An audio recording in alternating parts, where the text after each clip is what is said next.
Howdy, everyone, and welcome back, of course, to another episode of the Hashira Half Hour, where we will be discussing episode 11 of Jujutsu Kaisen Shibuya Incident arc, with the title of the episode being Thunderclap this week. Another action-packed episode this week, although I would like to preface for this episode that there is some difficult content today, so I'd encourage listeners to ensure that they are in the correct headspace to listen, or maybe if that doesn't sound like you, it might be best to skip this episode.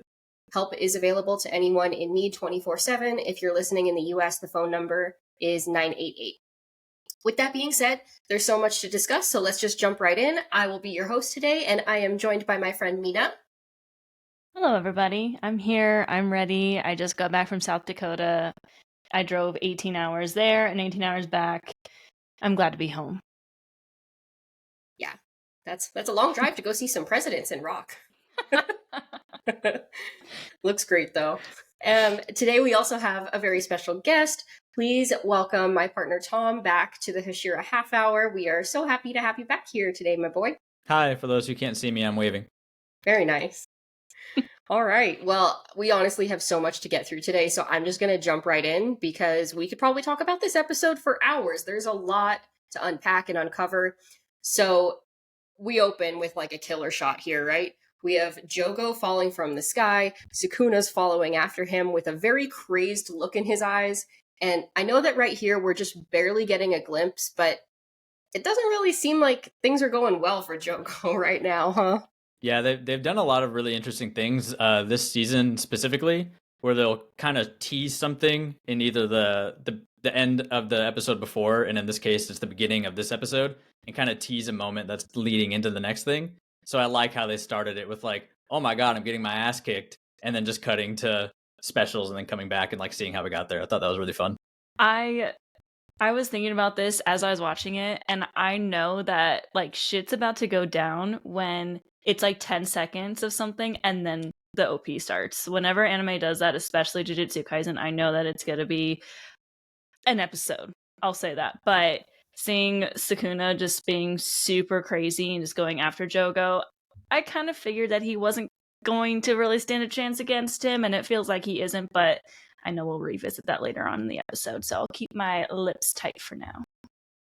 That's fair enough. Honestly, the fact that he even agreed to the fight is kind of like mind-boggling to me because like I don't know, like I think he knows that he probably doesn't stand a chance, but he's like kind of tempted by Sukuna like dangling this little fruit in front of him, like, all you need to do is just touch me. Just land like one hit on me. You don't have to win. You just have to touch me, and then I'll do what you want. And he's like, maybe I could do that. I don't think I can win, but maybe I could at least touch him.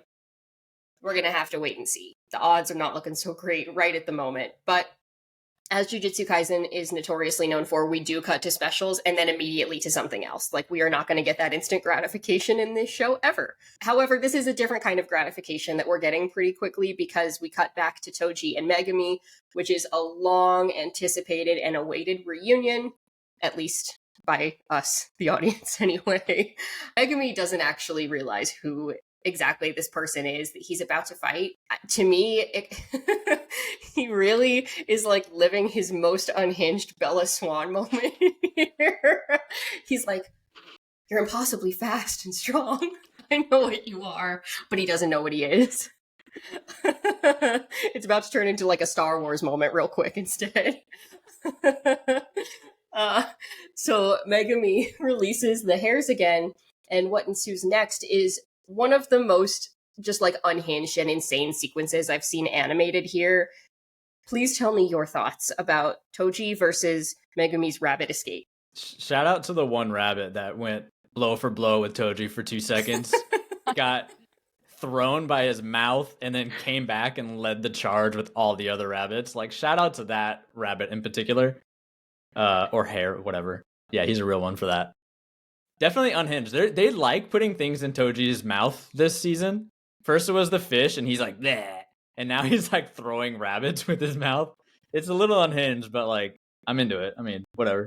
Mappa knows what they're doing. Again, I say. No kink shaming in JJK. Let's be real. Oh my god. All right. That was the last time Tom was on the podcast. No, he would fit in perfectly. I don't know if he even listened to our one about Nanami a couple weeks ago. No kink shaming. Alas, another rated R episode of the Hashira Half Hour. I was gonna crack the Megumi I am your father joke, but I feel like we've moved away from that. All I can say is this season just keeps one-upping itself. I think it's been very clear. I've made myself clear that I've been a little bit iffy on this show until this season, and so far this season just continues to like one-up itself. I think I saw somewhere that this episode was rated like 9.9 on IMDb or something, and it was like its first time getting that high of a rating, so good for them. I think it's mostly because of this scene. I was loving it. It was a great scene. Yeah, this was like crazy. Before I'd read something like Jujutsu Kaisen, and honestly, even just before watching it, for the anime onlys out there, like, I don't know, like, Toji beating up a bunch of rabbits was not exactly on my bingo card. But, and honestly, that sounds like kind of pathetic when you say it out loud. It's like, oh, you went up against like the Easter Bunny, good job. But it's like thousands of them, and he solos them, and also he like, you know, he throws his like nunchucks up in the air, and all of this happens before they fall back into his hands, showing again he is impossibly fast and strong. And it's just like absolutely unhinged, and I think Megumi has like no idea what to even begin to possibly think about doing about it, because he's never gone up against anybody like this. Well, didn't he call him a perfected Maki? Yeah. Isn't that what he said? Mm-hmm. Like, and yet he still hasn't like put two and two together quite yet. Like, this guy looks like me. He looks like Maki. He acts like Maki. Who is he? He doesn't have time. They've shown speaking of like throwing his weapon up in the air, that's the second time that they've done that with Toji to really show how fast he is. They did it when he was in the seance too. I think he threw up, it was the, what's it called, the do-rag, and that went up in the air, and then he attacked everybody before that fell too. So I think it's a really cool way to show like how fast he's actually moving. It's like insanely fast how much he's moving. And again, that makes the contrast between like anybody normal seeing him and how Gojo saw him in Hidden Inventory so cool. How the animators like added all these little things, and they did a lot of that this episode, so I'm excited to talk about those. But we don't get to see more of Toji and Megumi right at this moment. We're going to come back to them. Right now, we are cutting back to Panda, actually, and Kusakabe, who we haven't seen in a while. And honestly, Kusakabe's reaction to everything is probably the most sane out of anybody that's like here in Shibuya right now, because he's really just trying to stay alive and avoid the basement levels where he knows some shit is going down. What did you think about this duo and their approach to the appearance of two additional curse users yet to be named? Kusakabe's reaction is really interesting, I think. They've talked about him in an earlier episode. Mai talked about him a little bit, and he is a grade 1 sorcerer, and he doesn't have a curse technique like Yuji. He's very much like Yuji. But one thing that's really interesting about him, and I've seen a lot of hate with his reaction to this on Twitter, everybody's like, oh, he's a coward, like he doesn't want to fight anybody. But what he's actually really good at is judging strength. Like immediately, he's like, oh, these two guys that just popped up, I can kick their asses, like no problem, they're not an issue. But Sukuna or whatever, he doesn't even say who it is. He's like, 2 special grades are fighting over there, we got to get out of here. Like, he's very good, and that's probably why he's still alive in the universe of JJK, is because he can instantly tell, like, oh, I can take this guy, oh, I can't, like, we need to avoid this fight, and he's like, we gotta go. So I think that his character is really interesting in that regard. Also, he's just hands. Well, he has a sword, but you know, no curse technique. He's just out here with hands like Yuji. I think that's fun. I actually like that you bring that up, because I didn't see any hate for him, but I'm not on like super hardcore JJK Twitter yet. I kind of have stayed away from it a little bit, but he's so relatable in this moment, because like that's a character I look at and I'm like, yeah, that would be me, like trying to keep away from where the big fight is happening, and I wouldn't be smart enough to come up with like the plans that he made, plans for Panda, so that they were staying away from it. But I like that you brought up, Tom, that it's because he just can tell, like he is aware of just how strong people are, so he's very sensitive to that. And if I had something like that, I would be just like him, trying to kind of keep away from that, because I would know like this is something that I cannot fight, and I'm going to keep myself from certain death by trying to stay away from that, essentially. Yeah, it's like he's like, you people can all go rush yourselves into some natural selection right now, but I'm good up here. It's smart. I'm going to stay away because I know I can't take it. Like, know when to not go into battle. And there's probably like a Venn diagram somewhere of like people that want to win, people that want to survive, and maybe some people in the middle that can kind of try to figure out how to do both. But it's interesting because, like, depending on the character, they really feel differently about it, I think. And this guy wants to live. I'll tell you who's the worst judge of that is definitely Jogo. Because he's, like, really strong, like super strong. Like, he's a special grade disaster curse. Like, but he only has hands for, like, the strongest characters. Like, literally. He fights Sukuna and Gojo.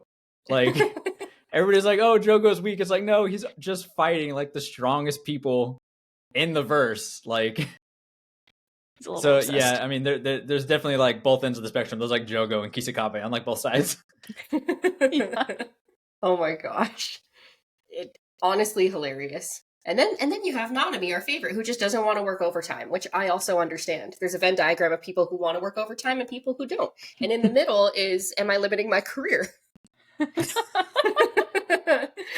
Okay, that's too much. All right, so brief cutaway to Panda, which is fun. Again, I like Panda a lot, actually, and we don't get to see him that much right now. So always happy to get, like, the little cameo of these slightly smaller characters. But then, you know, we have to know what's going down with Megumi and Toji. So we cut back to them, and they are chasing each other through the city streets of Shibuya. And this chase fight scene is also maybe equally as insane as Toji, like, slaughtering all of those rabbits a few minutes ago. Toji's, like, literally throwing cars up in the air with, like, just his brute physical strength, because remember, he does not have a curse technique. He just has, like, these heavenly restrictions and is insanely fast and strong. And Megumi is really just out here doing his best.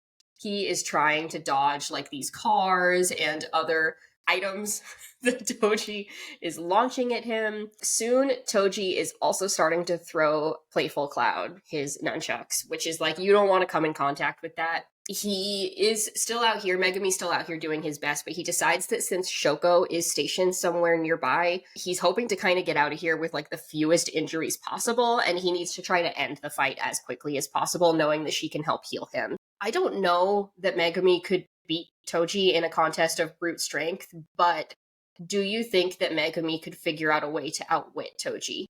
Absolutely. Well, maybe not absolutely, but I talked about this a little bit when Yuji and Megumi were fighting the older guy a few episodes ago, and it was like, the brains, the brawn, right? So Megumi is at a severe disadvantage because I think his way of fighting is a bit more of a long-range fight, and Toji is just so fast that he cannot keep up. But I do think that Toji is that brute strength. He's just, like, going at him and attacking him right, left, center. Megumi is the one who can think of something. And it's super helpful that Shoko is nearby. It's super helpful to have someone who is able to heal people. And we found out, too, that she healed 2 others that we thought were dead. I can't remember their names, but I believe it was, like, leading on that they were killed, and then turns out they're fine. So it's helpful that she's there, and Megumi is smart to be like, you know what, I'm just going to take on some kind of injury. I just got to make sure that it's not fatal. It's so scary. Oh my god. But I think he's capable of it, and I think he's thinking it out right now. Yeah, I think of a lot of the characters. Your shirt. I think of the characters that we've seen actually get into battles in JJK so far, I think Megumi he's not the smartest character, he's not the strongest character, but he does have one of the highest battle IQs, and that really just comes from experience. He's very much like, almost every fight we've seen him in, he's like on the verge of dying, and somehow he just like thinks of something, and he's like, okay, I can do this, and then he figures out a way to avoid dying. Especially up against a character like Toji, who's extremely strong. He still finds a way. I mean, most of the characters in the verse probably would have died by one of those cars, to be honest. Like, they wouldn't have even made it to where he's at. So the fact that he's even alive in this moment is really impressive. Especially as, what is he? He's a second year right? So I think so. I think- no, Yeah. I think he's No, a first year. year. first year. He's the same I year think as Yuji. Yeah, Yuji, and Nobara. Yeah. Don't think come they're all after me first in the years. comments, please. The amount They're of times I young, get is the facts wrong point. on Even this. more impressive, just further proving my point that how impressive he is and his ability to think really fast, which we get to later also with the ending scene, but we'll get there. I wonder why I like him so much. There's another character in Yeah. another show that's constantly on the brink of death and then thinking up things to get out of it. Honestly, this scene with the cars for some reason did actually remind. Since we're gonna bring up Demon Slayer, it did. Okay. But it kind of did remind me of like the entertainment district a little. Like I don't know, like just that specific shot, probably because he's like running across the rooftops. And I'm like, imagine though if like somebody threw a car at Zenitsu, like I don't think that would go well. Or Inosuke, who like didn't know what the train was and was like, I'm gonna fight you, and he's like fighting the car. Like, And then we end up with like the Inosuke versus Bumblebee edits or something. I don't know. That's like ADHD brain. Back to Megumi. I agree. I think Megumi is probably smarter than Toji. I think that the key to this is like, can he think of something quickly enough? Because Toji is so fast that it's like it almost leaves no room for thinking.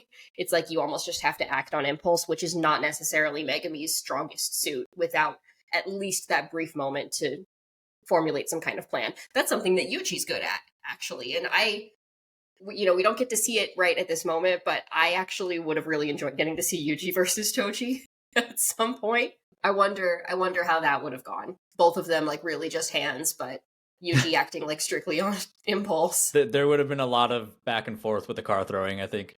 You're probably it would have gone right. both ways. No, Yuji would be like driving the car and trying to run him over. Alas, that is not the fight we get to see, but once again, we cut away from Megumi and Toji because they mention another character, so we have to see what's going on with Shoko now, right? So we cut to the elusive Shoko and Principal Yaga, and she's like kind of sitting there and she's encouraging him to join the fight with everybody else, but he deflects and says that she needs to be protected at all costs for her healing techniques. And then goes on to explain that she can heal others with reversed curse techniques, which is a skill that not even Gojo possesses. And I think it's really interesting and like refreshing to see, again, kind of a minor character up to this point. We know she's important as far as like friends go from the hidden inventory arc to Gojo and Geto, but I feel like seeing the healer character be so highly revered by people in like places of leadership is it is refreshing and it's interesting because I feel like we very often see the opposite for the character who fills this role in other shonen animes. I'm looking at you, Naruto, or even shows like Black Clover or more unconventional healers like Winry in Full Metal Alchemist. I feel like they're not as highly revered, and actually they're often called like by the fan bases useless. So even though we only see her for a moment, I'm curious to hear your thoughts on Shoko's role in this show. Do you feel, regardless of what the principal says, is she useful in terms of the narrative? I feel like in other animes, people overuse a healer, like especially in like My Hero. You have this doctor who can like basically heal you back to the way that you were, unless you're Deku and you're just kind of an idiot and using, your abilities past where they're supposed to go.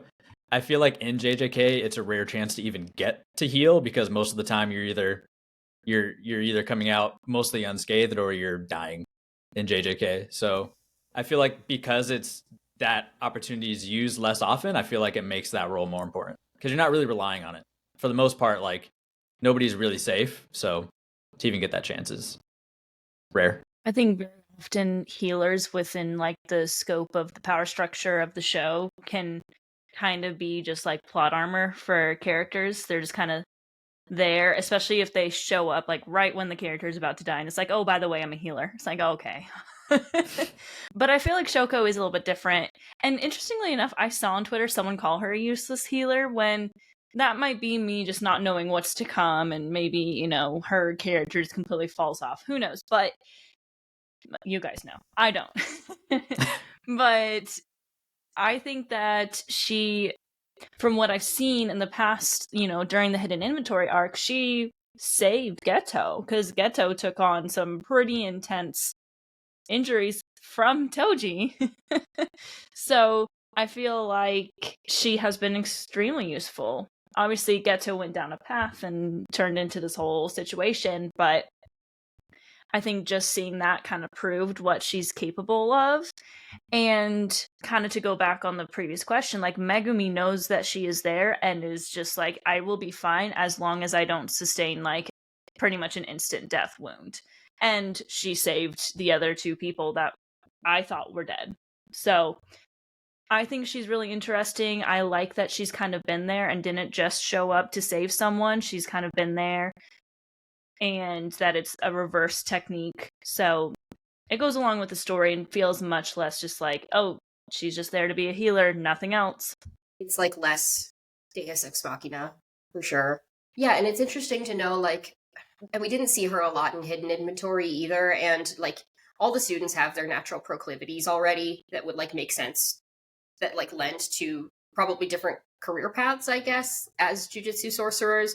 It makes me wonder, like, you know, we talk about Geto and Gojo and, like, their friendship a lot, but technically, like, it was a trio, and, like, Shoko was part of that.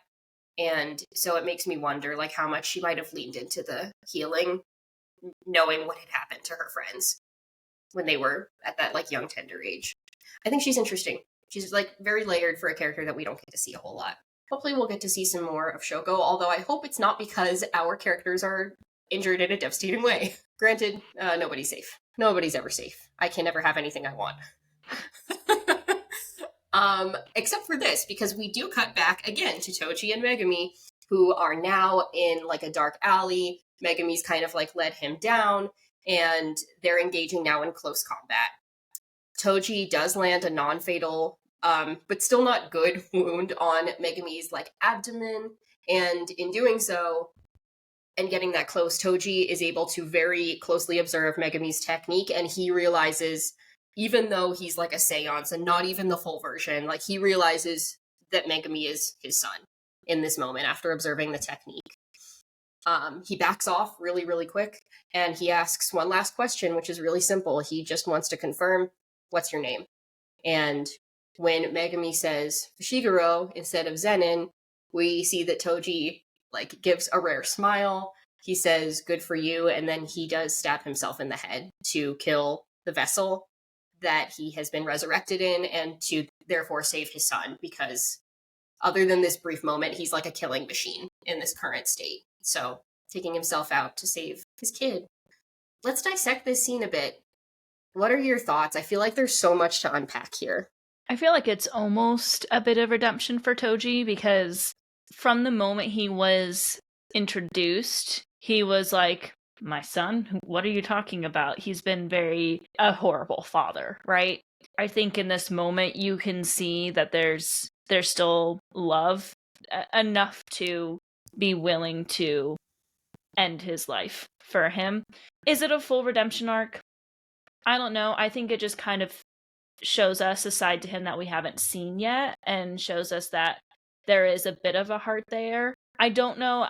A part of me thinks that if Megumi had said his name was Zenin instead of Fushiguro, there could have been a different outcome. I don't know what it would have been, but I feel like the fact that he said that he, had taken on his mother's name instead of his father's name, I think that set off his decision to do that. I don't know, like, why my brain goes that way, and I'm still working to process through that, because there was a lot happening in these few seconds, but it was almost like he was like proud of him, and it's a side that surprised me. It made me tear up, and I don't even know what else to say, because it was just a really, like, emotional moment and a good end for him, in my opinion. Yeah, there's a lot of really fun, or I shouldn't say fun details, but details that I think are fun within the scene, especially when it's animated.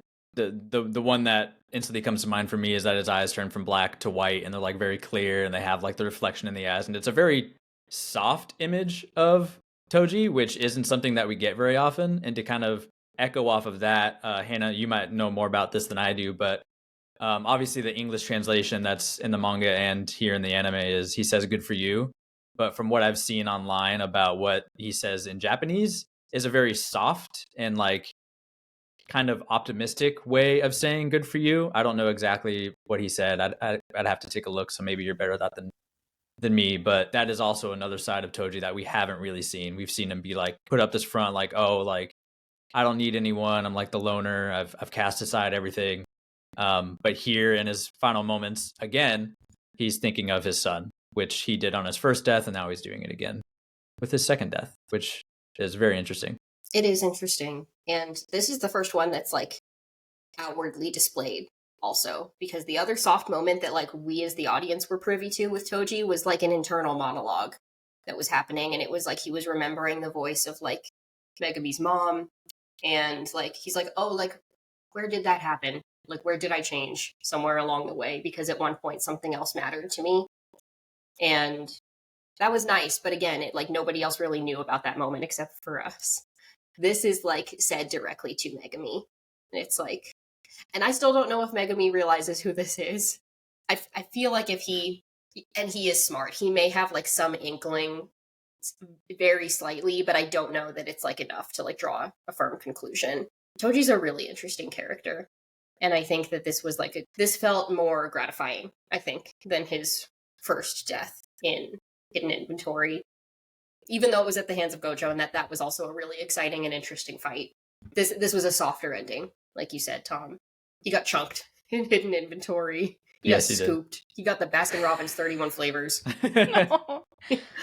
I'm not going to say that I literally just went back and rewatched that moment while you were talking, but I definitely rewatched it. I went back and rewatched that I saw moment. you clicking around.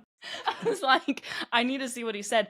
So he actually said, I'm glad is the translation that we got, and it was yokattana, which we've heard that phrase a lot if we watch a lot of anime, which it usually gets translated to thank goodness. I think I've actually talked about this.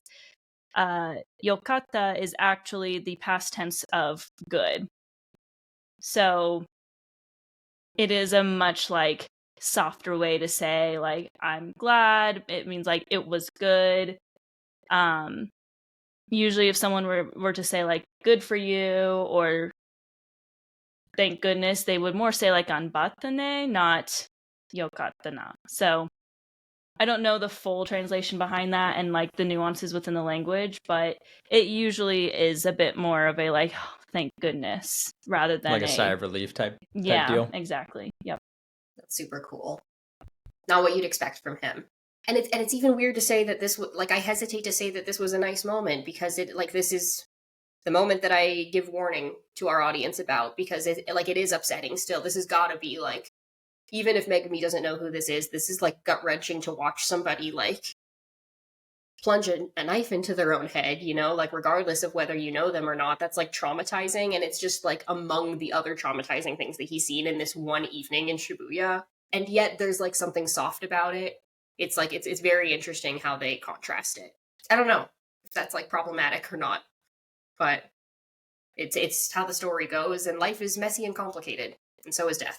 And this might be like the non-manga reader in me that's thinking ahead, but I still feel like at some point Megumi is going to either remember or find out. We can talk about his state at the end of the episode here in a moment, but I feel like he is going to find out, and I think that makes it even more traumatizing to watch someone do that in front of you, and then to not at that moment understand that it's your father, kind of, but also at the same time, like, figure that out later on that's like not even something that I can even fathom. Yeah, it's interesting, and we don't have to talk about these kinds of scenes for a long time, but like it does give me pause, and it makes me think of like Tanjiro also in the Mugen Train film, or like in those episodes, like it's different kinds of resolve, but ultimately it comes down to like self-sacrifice, literally, and like saving the people that matter to you. So it's interesting that that's a theme that's like recurrent in a lot of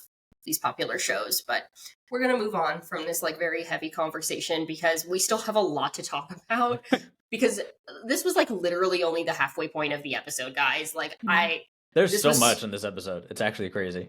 It's all like so good, and it all does so much to move the story forward. So now we get to cut back to the beginning, and we need to talk about Jogo and Sukuna, because what an incredible fight scene here. Let's just start there.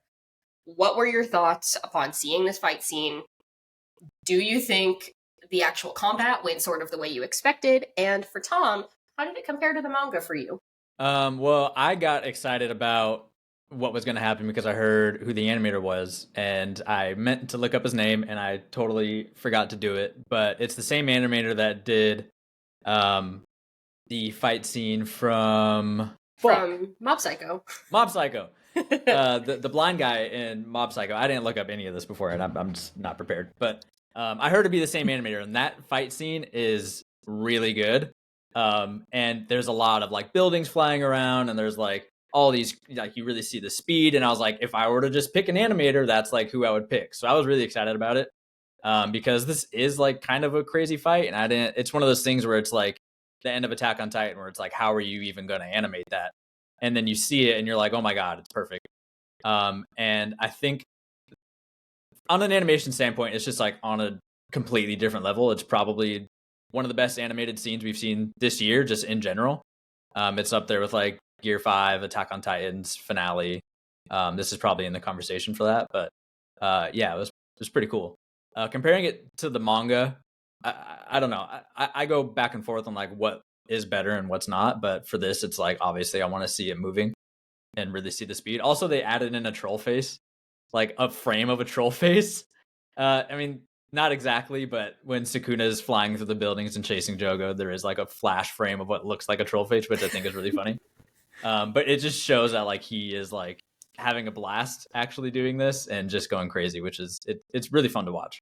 It definitely, I agree, is one of the best of the year. The scene that I directly like thought of when I watched this was obviously Demon Slayer episode 5 this season for the Hinokami Kagura Sun Halo Dragon Head dance that had all of us like rewatching a couple times. I rewound this one a few times, and it kind of had similar feel because I love any fight with fire. Like, I think these animes are really just making the flames dance so beautifully in every like way, shape, and form, like all the way going back to Mugen Train with Rengoku's flames, of course Tanjiro's flames, and here in Jujutsu Kaisen, we have Jogo's flames, and then, it just another one of the reasons why this episode, I don't know if it's my favorite of the season. It might be because it's just so good, and I'm a sucker for good fight scenes. Like, that's what gets me hyped up the most in an anime. So, super well done. Another shout out to the animators for their amazing work on this show, because they are killing it with this episode and with Attack on Titan that just came out last weekend that had some freaking fantastic action sequences. We're eating good. Mappa has us eating good, and I don't care what anybody says. Y'all need to be nice to them, because Literally. Thank you, Mappa. Also, as a manga reader, I think it's so critical to have the added context of motion in scenes like this, and it benefited so much. Something that Tom and I actually talked about after we finished watching it was like how we felt that it benefited from like the simpler line illustrations as well, which reminded me a little, like, I know that it was done by the Mob Psycho guy, but to tie in another fan favorite for us, like, it did remind me of like some of the early Naruto fights, and I think it was like there's definitely some inspiration behind some of that, because it's almost like when the lines become simpler, it feels more frantic to me, at least. It's like, this isn't meant to be pretty. This isn't meant to be like a show-stopping like number. This is like brutal and real and like a graphic depiction of the insanity that's happening. And anybody normal that would be watching this wouldn't even be able to follow with like how quickly it's probably happening. So I thought that was carried out really, really well by the animators. And there were like some fun little like Easter eggs here that were like added that I don't believe were in the manga. I'd have to go double check, but like the thermometer, for example, I don't think that that's in the manga, and we got to see it just like shoot up and like explode. And it's like, oh, that's right, because he's like turning Shibuya into a volcano, and they're like literally fighting inside of a volcano. He is so strong. Like, Jogo against anyone else probably would win pretty quickly. As Tom mentioned, he really, really has a knack for picking his opponents. But he's like melting Shibuya. It's like just the concept of that is absolutely crazy. And this is all happening in addition to everything else that's going on that we just talked about. And I feel like part of the reason that they keep cutting between everything so much is because it's all happening concurrently. It's not really that this is like sequential. It's like, you know, to reference yet another anime, it's like Hunter x Hunter, it's been 30 seconds. It's been like an hour. It's been like at least an hour, I think. I think our narrator has given us some timestamps. They give timestamps just on the screen a lot, but it's hard to keep up with that and read the subtitles. Regardless, it is still the same evening. It is still October 31st, Shibuya, or maybe the morning of November 1st at this point. I'm not sure, but this is a crazy, crazy fight, and like rest in peace to all of the innocent bystanders that were like in the general vicinity. And honestly, even like, just to briefly mention, like, we see Panda and Kusakabe again for a second, and it's like, oh, we gotta get out of here. And Sukuna's like, you can leave when I say that you can leave, unless you melt first. Which, for a second, I had forgotten that happened. I'm like, maybe he might just let them. He might just let them melt. He might just like to see that. Sick freak. Yeah, We're not gonna kink shame. Going back to the like small details that are in the episode, like the thermometer going up, which is really, really cool to watch. They also added a small detail of when they're doing like their final heat for heat battle. The glass actually melts in the air, which I guess like glass is like a super high melting point. So just to show like the environment around them is like literally melting, and they're just like standing there in like this heat fighting, which I thought was a really cool detail that can easily be overlooked because I think it's just like one shot that's in there, but it really shows like the environment that they're in is pretty extreme, and pretty much anybody in there would be dead. So there's a lot of really cool little details in this episode. I could write a whole essay just about that. I'll get to a few of them in my favorite moment coming up soon, but as good as this fight is, and as much as we could keep talking about it, and as strong as they both are, I do feel like there is still a clear winner in the room. And the way that they cut to this is kind of savage, actually, because like we don't even see like the finishing blow. We just cut to like cursed heaven. Or purgatory is probably the more appropriate phrase. It's like a liminal white space, and we see Jogo, so we're like, oh man, like I knew he didn't stand a chance, but I was kind of rooting for him against Sukuna a little bit. But we see him like greeting his deceased comrades, Hanami and Dagon, and we know it's game over for him. But you know, they encourage him, they remind him that Mahito is still alive and can like carry on their will. And then Sukuna appears because he can just shift through like space and time and heaven and hell, apparently. And he shows up to just tell him like, hey, like, I know that probably didn't end the way that you wanted it to, but you are strong. You should be proud. And that moment was striking to me. It seemed almost out of character for Sukuna as far as we've seen him so far. What did you guys take away from this? Yeah, that's one of my favorite moments from the episode is that, and I was talking to Emily about this after the episode, but there is that statement of stand proud, you're strong, that Sukuna says to Jogo, which is literally the opposite of what Gojo says to Jogo.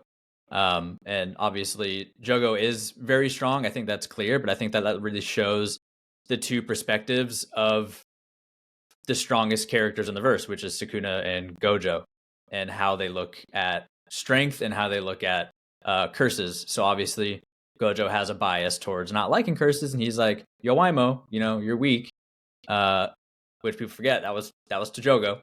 And then you have Sukuna, who just praises the strong in general, and he's like, someday I'm gonna die, and I'm gonna die to somebody that's stronger than me, and I'm gonna keep pretty much massacring people until that happens. So he has a deep recognition of when people are actually strong, and I think that there's definitely a huge perspective there. But I've seen a lot of people, again, I'm on Twitter a lot, but people are always talking about like who's right, who's wrong.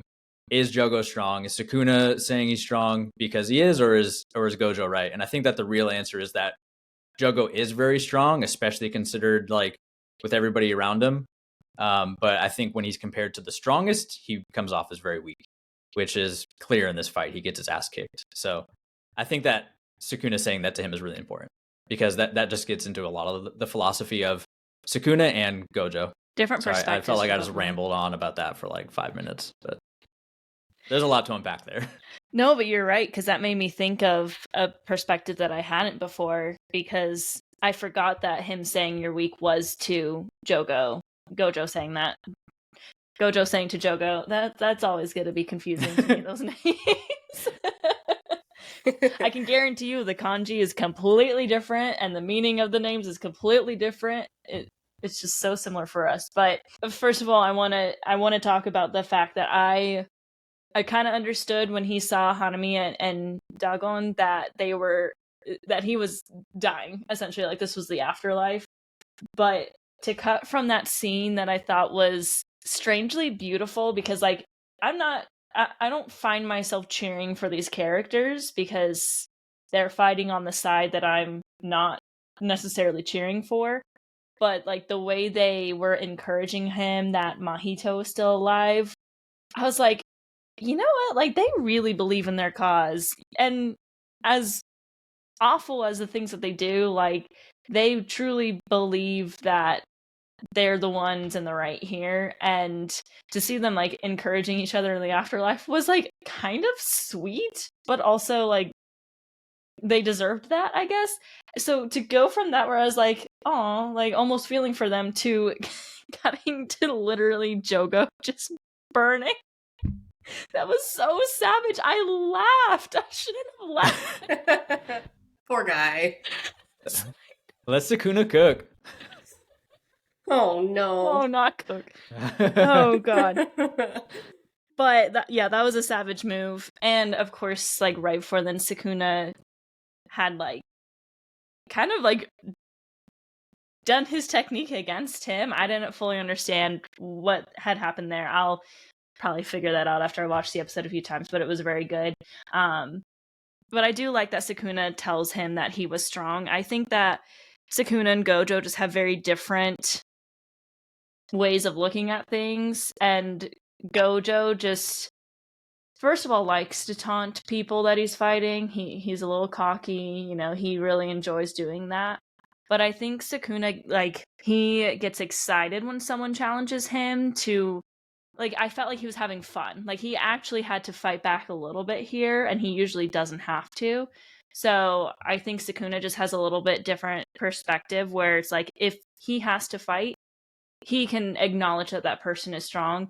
If Gojo is fighting someone, even if he has to put in a little effort, he still is like, you're weak. Gojo is still kind of like, at least he acts a little bit childlike in those moments. It's like he's built up a lot of confidence because he's also always been told something, and he has yet to like fully lose any of his battles. He's like the child of prophecy, right? But Sukuna is the man of legends. So that inevitably is going to be an interesting fight at some point. But for now, Jogo didn't stand a chance. And yeah, what a savage move to like not only take him out the minute he decided that he was like getting bored, but to do it with Jogo's own technique. Because it's not Sukuna's technique. He is not like inherently a fire user, and so it probably wouldn't be his strongest move either, which is almost more insulting. It's like, at least let me take you out with like the best shot that I've got, and it's like you don't even need to like win with a devastating blow. Very interesting fight, but oddly good sportsmanship afterwards to say like, oh well, good try, you know, good job, maybe in the next life. Rip. Which is actually Jogo's last words to his little friends too, like maybe may we meet again when we're reincarnated, which is very nice. Ties into like the overall like Buddhist themes of Jujutsu Kaisen, which I will save for another episode because I could talk about that for a very, very long time. Before we totally finish though, we have to mention this episode's cliffhanger. We see an unknown creature kind of in the corner of the screen that's approaching Megumi and Haruta, who is standing there and is cursing Megumi to wake up. Megumi does not look very good right now. Oh no! Mina, your fave! What do you think just happened? It's only been like 2 seconds since we left him on the screen. I mean, I knew things weren't going well, because right after the end of his battle with Toji, he had the injury in his abdomen, and then we saw Haruta like slash him in his back. So I already knew like something. If Megumi dies, I don't even know. I know you guys can't say anything. I got spoiled on one character death for this arc. I'm still waiting on that one. All the other stuff that's gone on, no idea. Still don't know what's going on with freaking Maki. I am not happy. There's a reason why people are afraid of Shibuya arc. I'm laughing because it hurts.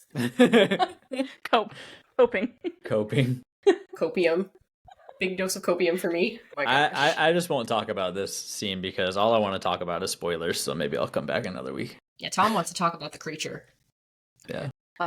Which I am also very excited for. Manga readers who know, it's going to be good. But this scene is, even just, of course, this cliffhanger is wild again. And as we've said, it's like, this is the best episode of JJK. And we said that last week, and we said it the week before that. And it's like, it keeps building on itself. And I feel like that hype and momentum is going to keep going because the story just like really, truly takes off in this arc. So I'm so happy to see it shine and get the appreciation that it deserves. Happy to be part of giving that appreciation. But we are definitely getting close to time here. So let's just go ahead and jump right into our favorite moments. So I will go first. And there's a lot to pick from here. I feel like I have to give a shout out to like just the animation of the fight scene. It's so good, but I'll leave it at that in case anybody else wants to talk about it. I actually want to talk about Toji's final moment here. And there's like a couple things that are really interesting to me that stood out. First is how his eyes changed. We noticed that like the reincarnation, like it was Toji, but he had those black eyes kind of indicating that it was still like primarily the body of the grandson guy, but possessed obviously by the spirit of Toji. But in this moment where he realizes that like Megumi is his son and he kind of takes control and takes initiative over the situation, his eyes change to Toji's eyes. Just a nice little catch, little Easter egg from the animators here that I thought was really lovely. And the other thing too is that in this last moment, we don't see the side of his face with the scar on his mouth. And I thought that was like some interesting symbolism too. This is not canon, but I am going to recommend it to, I think you might need to wait a little bit longer before there's like no spoilers in it. And certainly to any manga readers that are listening to the podcast. Yeah. There's a really, really good fan-made one-shot called, I believe, Hibernation. That's like all but confirmed by Gege. And it's like, it's like beautifully drawn. It really looks like JJK's art style. And it like adds a little bit about Toji's backstory in like the Zenin clan as a younger man. And like the significance of the scar on his face as well. And so in my mind, it's canon. I'm calling it canon. Same. And so really obviously, without giving spoilers, the scar is obviously like a physical manifestation of like his trauma within the Zenin clan. So the fact that in this scene, we do not see the side of his face with the scar as he's like saying farewell to like one of the only things in his life that's like ever brought him genuine joy. And it's in this same soft moment that he's like saying good for you, or Yokata, I'm so glad. Like I just thought that was like really special and really, really tastefully done. So those are the reasons that is my favorite. That's great. I didn't notice that. Well, my favorite, obviously I was thinking I love that scene. I love Sukuna versus Jogo and the ending to that. But actually, I really like the way the episode ends as well. Again, they're doing this thing where they're kind of teasing what's going to come next week, and they've kind of set that up. Hannah said this earlier, but I really like it when episodes end with like the ending music or the intro music. And I think it's the first time this season that they've done it, but they had the end song come in much earlier. And it feels like it's kind of building into something and it's setting up new events. So the editing was really fun, and I'm a career editor, so I really like editing things. But I loved that. And they also introduced Urame, who I hope that I'm saying their name right, but I'm not 100% sure. But that is a really big character that has some events that come up. And obviously is kind of buddy-buddy with Sukuna, which is fun because it seems, from what I can tell, that he gives them a little bit more respect than most sorcerers, which is interesting. So we'll get to see that dynamic going forward. And spoilers with Megumi as well. But there's a lot going on. But they're setting up some fun stuff. And I like the editing of the ending. Again, very hard to pick a favorite moment, and I'll admit that I have not thought about this once until this very moment. So I'm kind of crapshooting here, but I would probably have to say just the entire... I really liked Toji versus Megumi, but I have to call out a bit more of Jogo versus Sukuna here, just because I'm a sucker for fights with fire, honestly. I felt that not only was the animation just gorgeous and had me, fully invested in the fight, but also just like the little nuances of the fight and the little things they added, like the temperature or the thermometer breaking, and I'm trying to find the words how to put it. Just the way like Jogo's last minutes went out, where Sukuna still called him, like strong, but also was like the way he defeated him was so like kind of calling out his weakness because he killed him with his like own technique. I thought it was really, really fantastically done, and I loved it a lot. And also just like an end of a character that's been in the story for a while, even if he is like a villain. It's kind of crazy to see so many of these characters that we have learned so much about and just completely done. So very final feeling fight. Very excited to see what happens next. I'm wondering when Yuji's gonna kind of maybe start fighting back again or anything like that. So excited to see what else is to come from that fight. Another, just such a good episode. Fantastic pacing, fantastic animation all around. And like I said, I actually have really high hopes that it's just going to keep spiraling like upwards. Like it's just going to continue to be incredible. So lucky that we get to be here and watch all of this as it's coming out. But with that, we are definitely at time. So I am pleased to give you this week's Shibuya secret. So in this episode, we finally get to see the famous shot of Sukuna's fiery bow and arrow technique, which is made up, of course, in the moment to kind of mock Jogo using his own cursed technique.